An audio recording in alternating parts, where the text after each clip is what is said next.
Hello, everyone, and welcome back. Today, we are diving into two game-changing habits that will revolutionize your kitchen: strategic meal planning and smart shopping.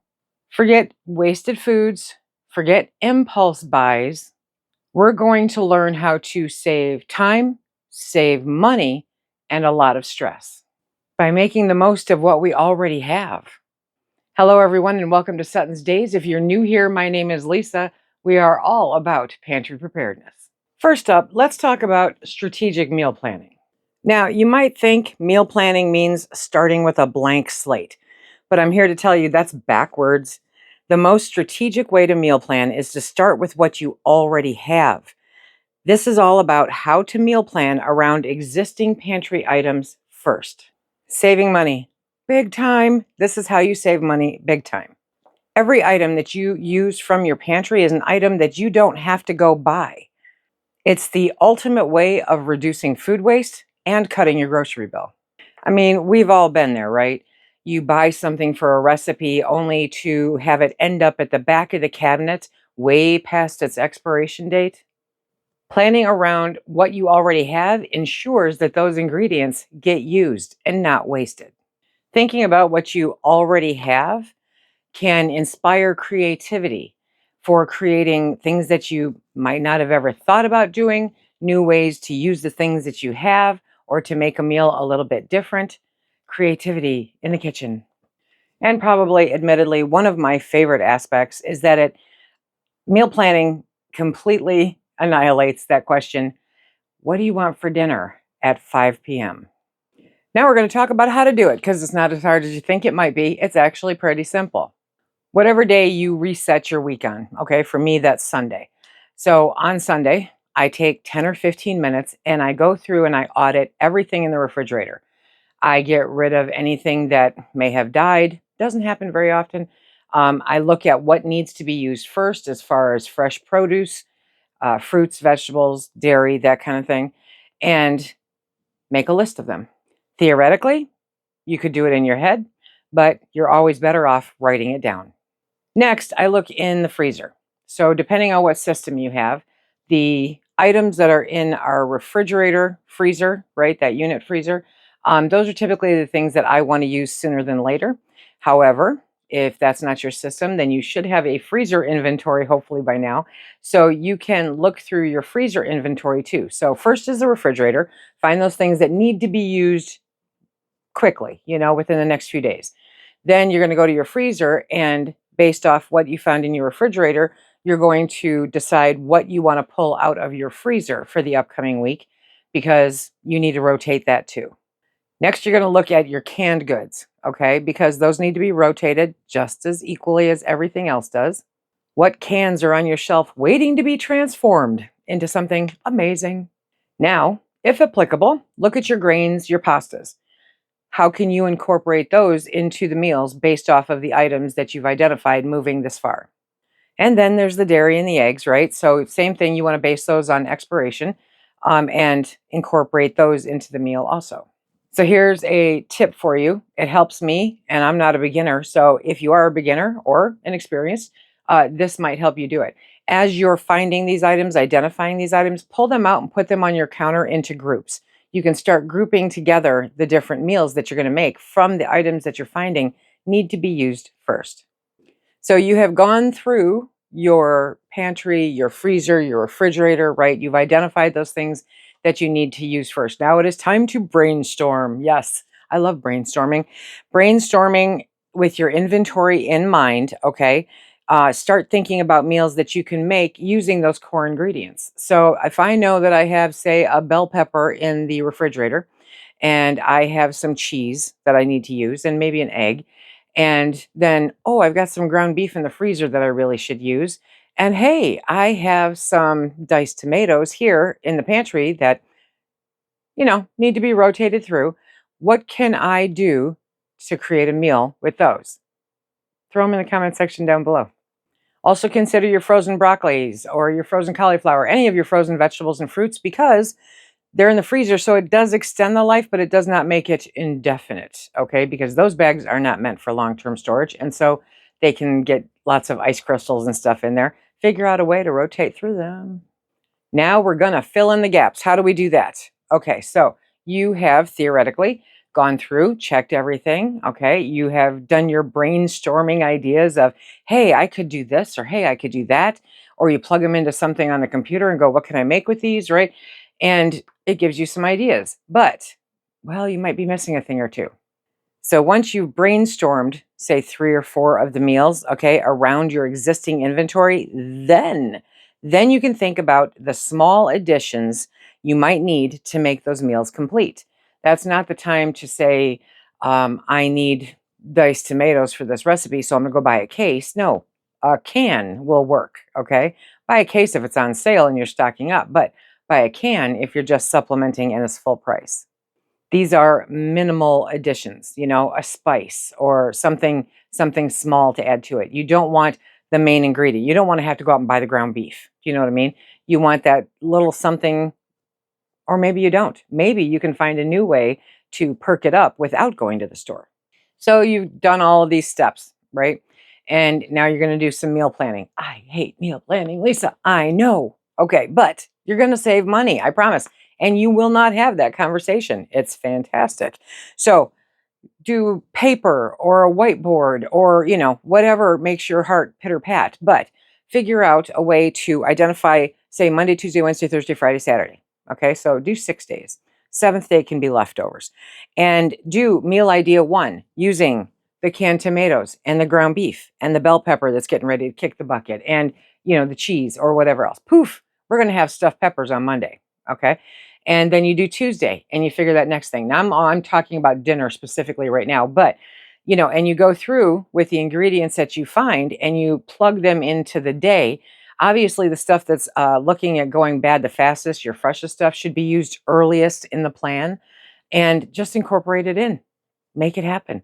You can create meals with a pen and paper or a whiteboard or an Excel spreadsheet, whatever you want to do, and you will rotate through all of that food instead of turning it into waste.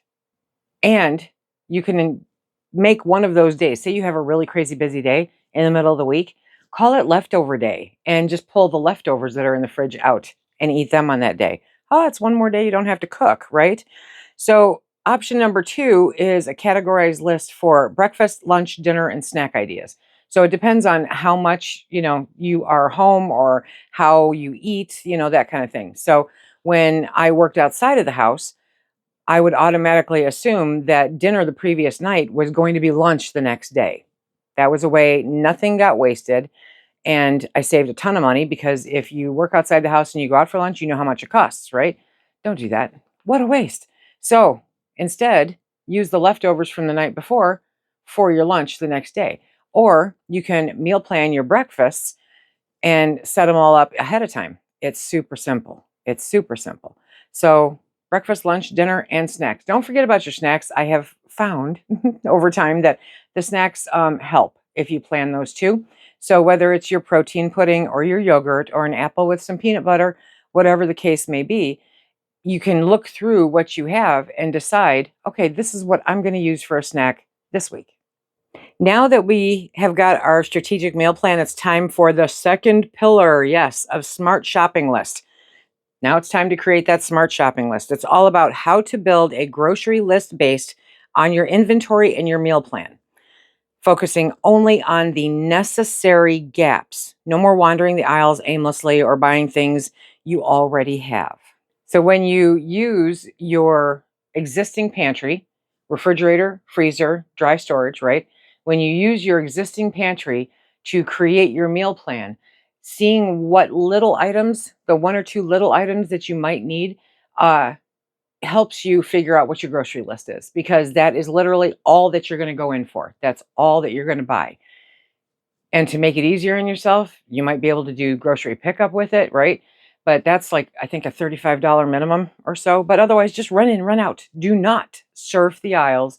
Do not look for the sales.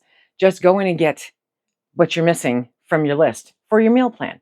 Don't change your meal plan. Don't make additions because you found something because, oh, that looks good. Yeah, it looks good. It'll be there again. You know, you don't have to worry about it. So that is one of the big savings right there. It saves big money and big time. It reduces not only the bill, but the amount of time that you spend in the store. And again, it reduces food waste. It's fantastic because nothing's going to get thrown out because it went bad. Nothing is going to get forgotten because it got inventoried. You're golden.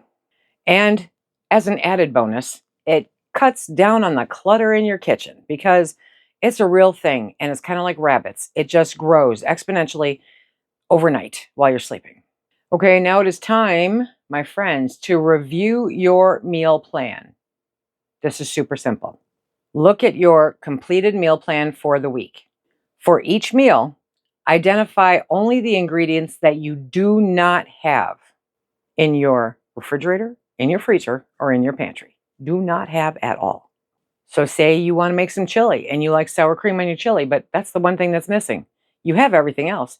You have the tomatoes and you have the beans and you have the beef and you have, the vegetables, all that stuff. But you didn't have sour cream. I'd really like sour cream on my chili. It kind of makes the whole thing. So yeah, we're going to add sour cream to the grocery list. Now, as kind of like a little pro tip, because the mind can play tricks on you, as you identify the things that you're missing for your meal plan, cross-reference them against your original audit to make sure that you didn't forget that you actually do have them. And next step is to list your items categorically on your shopping list. So you want to list all the dairy together, you want to list all the spices together, whatever the case may be. Produce, cilantro, basil, rosemary, pearl onions. Those are so good, right? Apples for a snack, bananas for breakfast, dairy, sour cream, Parmesan milk, Parmesan cheese and milk, because, yeah, you go through milk.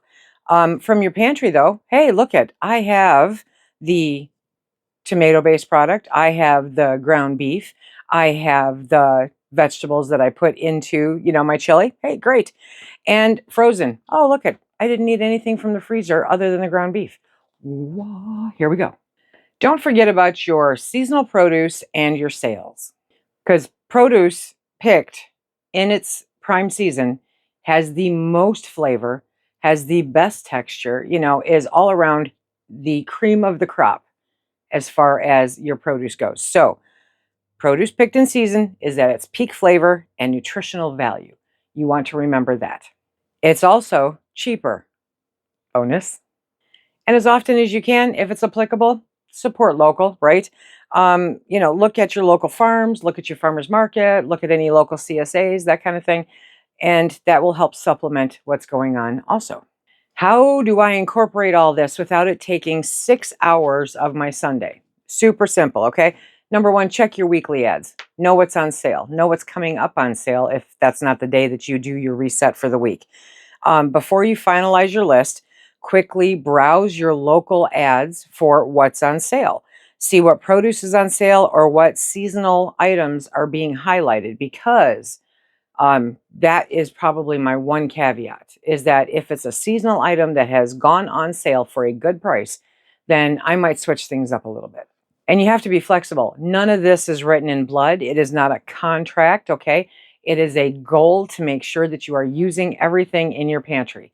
So you can make some changes. Try not to, but you can make some changes, If you really just totally do not want a hot bowl of chili when it's 105 outside, I get it. So what on your meal plan later in the week can you implement instead of the chili? And sales matter, in case you didn't know. Sales really matter beyond produce, okay? Stock up smartly. You have to do it smart. Don't just do it out of fear or panic. If it's a non-perishable pantry staple, so, any of the stuff, like rice, canned beans, your favorite pasta sauce brand, right, that you regularly use, and it's on a deep discount, then definitely consider picking up more than you immediately need. That is the one caveat to the shopping that I highly recommend. If you did not know that it was going to be 50% off and it's your favorite brand of all, find the budget for it, but don't fall for sales items that you don't use or that will expire before you can get to them. That's the tricky part. That is really the tricky part. A sale isn't a good deal if it ends up in the trash. You have done all of this amazing work, right? You have done the audit. You have done the what am I going to pull that needs to be used first. You have created meals out of some of this, ideas for meals for whatever meals and snacks that you eat. You have created your shopping list, okay? You are now in the grocery store. Yes, you can do it. Here's your thing, stick to the list. With the exception of super discounted items, stick to your list, okay? You want to be disciplined. It takes discipline. And it's actually easier than avoiding that extra pint of ice cream that's in your freezer. Avoid the aisles of temptation because they're everywhere. Literally, they are everywhere. Okay. So refer to your list constantly and avoid those aisles that have the ice cream or the snacks or, the stuff that you just really don't need. Stay to that outside if you absolutely can. It's a beautiful thing. The one time exception rule is allow yourself one unplanned item if it genuinely excites you and you know you'll use it, but just one. So there you have it. That is the how and whys of how to strategically meal plan and grocery shop based off of what is in your existing pantry.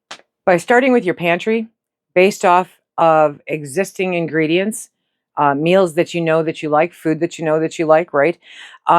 You can save money, you can reduce waste, you can save a whole bunch of stress, and you'll end up feeling more organized. Give it a try this week.